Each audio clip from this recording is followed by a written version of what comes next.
This time last year, I was in Malta attending a gala dinner celebrating the 60th anniversary of the Manchester United Supporters Club of Malta. And joining me now is my good friend, Joseph Tedesco, the president of the Maltese Supporters Club. How are you, Joe? Good evening, John. Good evening to you and all the listeners of Extra Time. It's been great to hear you over the past month and following Ellen Keegan's program for the past 10 weeks. It's been absolutely great. That's very kind of you, Joseph. I've missed spending time in Malta with you and the guys this year. And as you know, I've been a regular visitor for the past 4 or 5 years while making my film about your supporters club. This year, of course, has been more of a challenge. How's life in Malta? We are in a good situation at the moment, thankfully, following all the guidelines and all the regulations from the health authorities now are going to be dropped. The latest news over here. So that means that we are getting back to some kind of normality. Fatalities, we had only 9, and the fatalities were all of people of a certain age, unfortunately. But on the whole, I think Malta coped quite well with the situation.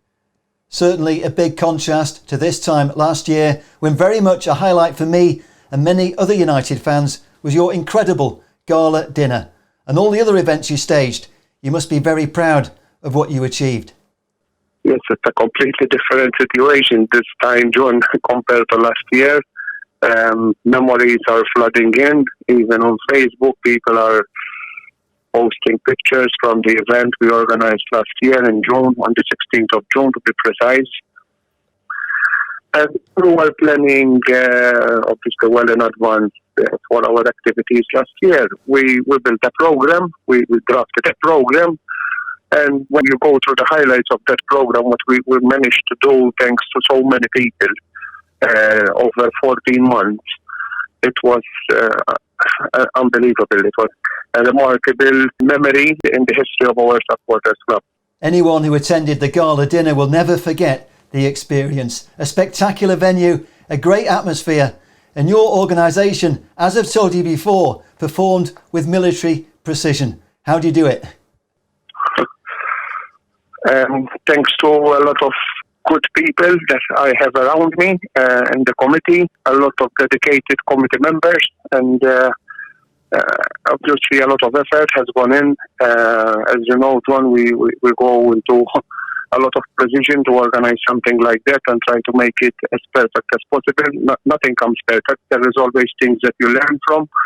But we have chosen, I think, one of the most beautiful venues in Malta, the Mediterranean Conference Centre, which was actually the same venue we used 10 years before for the 50th anniversary. It was a very successful night. All the people that came, we had over 90 people from 13 different countries from all over the world that attended the dinner, from USA to Australia. It was an unbelievable event. Thanks to so many people who helped us, not just on the night, but as you know, John, we had the days before, we had people who even came from abroad, came with us to set up the venue and to decorate the venue.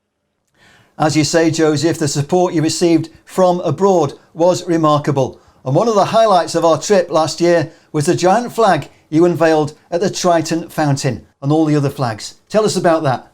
Thanks to MUST, Man United Supporters Trust, we were given this huge 70-meter flag. Somehow we managed to transfer it to Malta. And the Saturday before the dinner, actually 15 June, Saturday, 6 o'clock in the morning, a group of us was in Valletta at the entrance near the Triton Fountain, and we opened this huge flag there.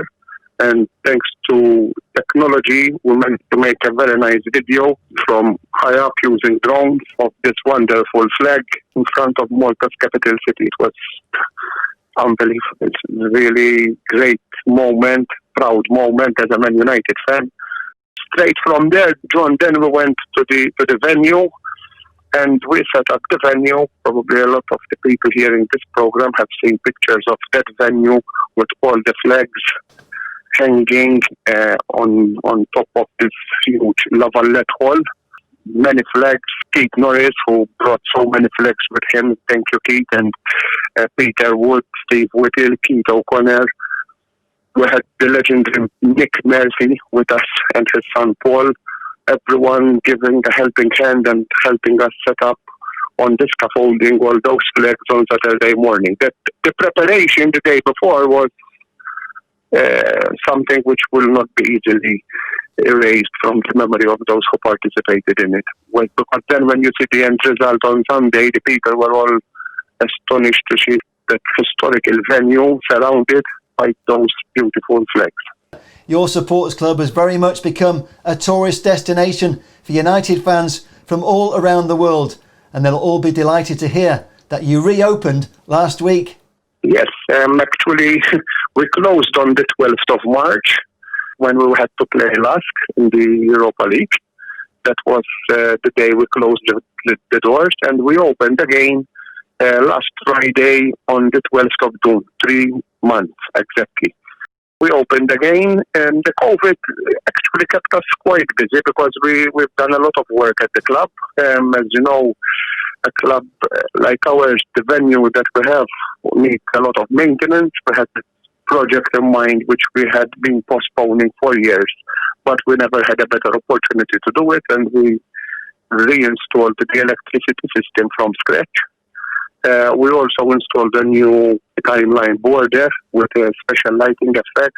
And now we also have a new barman, and we have a new branded bar called the Red Pub, which has started to operate as from last Friday. So COVID and the lockdown kept us quite busy as well somehow. So yes, a lot of people, we appreciate the fact that so many Man United fans will come to visit our lovely island. Find the time during their stay, their holiday at Malta, to come and visit the supporters club. Some of them make it a point to come and watch a game there as well, and buy that little souvenir from our small souvenir shop there with the Malta logo on it. So yes, we feel very humbled and honored that so many people make it a point to come and visit. Those who have not yet made it to Malta, I urge you to try and put it in your bucket list because it's a wonderful place to visit. And coming to our supporters shop and watching the game with us would be even an honour for us to welcome you at the club. That's fantastic. It's all part of the Malta experience. Every day I spend in Malta is special, and none more so than the fabulous evening we had in Gozo with Bryan Robson. Tell us about that one, Joseph. Yes, John. In fact, one of the events that we had during the 60-year anniversary celebrations was the launch of the Man United Supporters Club Malta Gozo branch. Finally, we have formalized the setting up of the Gozo branch. We have over 120 members from Gozo on our membership list. They have a very nice, small but very nice supporters club, very well branded, and in fact we made it a launch when we had Europa League trophy in May.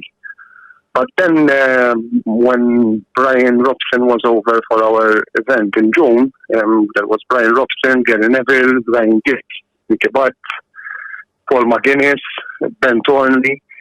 But Bryan Robson stayed a couple of days more, and we organized this dinner at the hotel of our friend Silvio Rapa, the Grand Hotel, the wonderful hotel on the harbour of Gozo, and a wonderful setting. It was a great event, really nice, touching moment with Robbo being so nice to all the people who were there, taking photos, speaking to everyone. It was another night from that week, because actually, John, as you know, we had a whole week of gatherings and going out in the evening and going to restaurants with all these people who came from abroad. We can't take it off our minds. It was absolutely amazing.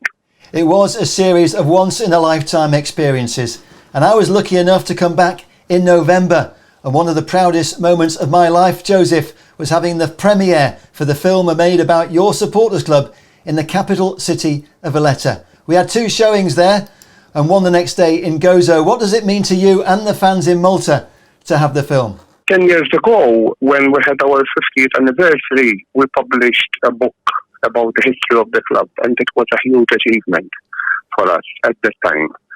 10 years later, thanks to you, John, we are now proud to say that we have our story, the story of our supporters club, in this film, which does not talk only about Man United, but it's a film which brings together the history of Man United, the unfortunate events of Munich, the history of Malta as well, where Malta obviously was quite battered during the World War, and how Man United after the crash, Malta after the World War, and Man United supporters club Malta from the ashes of Munich grew up over the past 60 years. It's an amazing story, very well documented from yourself, John, and obviously I would like to thank so many people who have offered their participation to give us their experiences.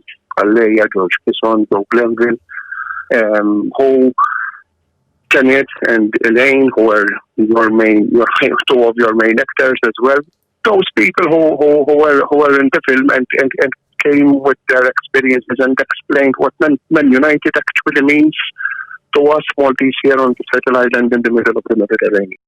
I know how much hard work you have put in this film over 5 years. It's there, available for everyone to see it, and they can get it online as well. They can get the online version. It's a religion, and it fits perfectly with the name, The Religion, 60 Years of Loyal Support. Joseph, it was very much a passion project, and I love you dearly, my friend. It's been a great pleasure to chat, as always. We could talk all night, but thank you for coming on the show, and I look forward to seeing you again in Malta or Manchester as soon as possible. Can't tell you enough how much I'm looking forward to see you, John, and so many other friends who are itching to come over back to Malta. And obviously, we are very much looking forward now to have our trips to Manchester available again, so that we can come and mingle with our Red United family over there. Thank you very much for giving us this opportunity in your program, John, and keep it up. The one and only Joseph Tedesco. Thank you, and thank you to all my friends in Malta. I know a lot of you are out there now and will also be watching this programme over the next few days and weeks. I want to go back to the Gala dinner from last year. And one person who a lot of the guys who are watching today will all know, Tom Clare, who's a legendary fan and author.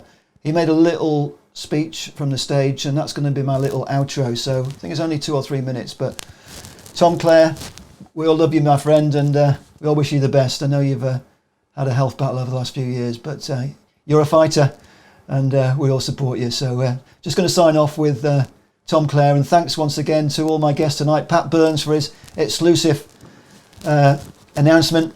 Thank you to Joseph Tedesco from Malta, and thanks to the one and only Gordon Hill, and I'll see you all later. Cheers. Now, ladies and gentlemen, we mentioned before, we have a gentleman all the way from the USA. Will you please welcome Mr. Tom Clare, ladies and gentlemen. Thank you. Can we also have Matthew Portelli to join us as well? Thank you, Matthew. Give this young man a round of applause. He works so hard all the time. Here we are, Thomas Clare, author of many, many books to do with Manchester United, lifetime fan. Thank you, Tom. Okay, you all right, John? Thank you.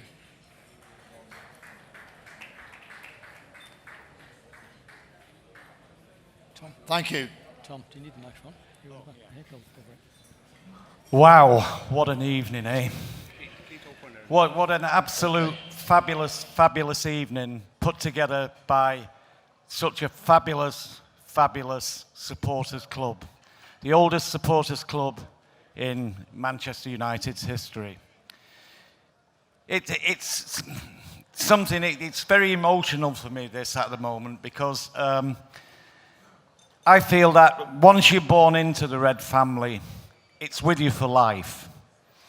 And the ethos of the club, the way it was formed from the railway yards back in 1878, the foundations that were laid, the troubles we went through in 1902, 1931, and of obviously that dark day at Munich in 1958, drew the club together as supporters stronger, in my opinion. And the one thing that I found is that we become a red family. And we can argue with each other, we can fight with each other, we can dispute with each other, but the one thing that bonds us is this wonderful, wonderful football club in Manchester.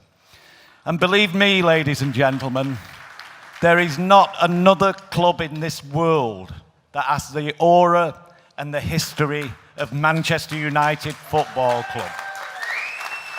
Without doubt, even though results might not be great at the moment, we're still the most talked about club in this world where soccer's confirmed. You know, it's a privilege to be a Red, to wake up every morning and know that you're a Manchester United fan. And as a family, we look after each other, we're there for each other, and over the last few years, I've found that to be so true. And to be amongst all these people from 25 different countries, shows the respect we have, not only for the club, but for the Malta Manchester United Supporters Club. And long may they continue, and long may they prosper. Thank you, ladies and gentlemen, and thank you to the committee from this great supporters club. Thank you, Tom. Absolutely wonderful. Now, ladies and gentlemen, again, we're travelling across the world.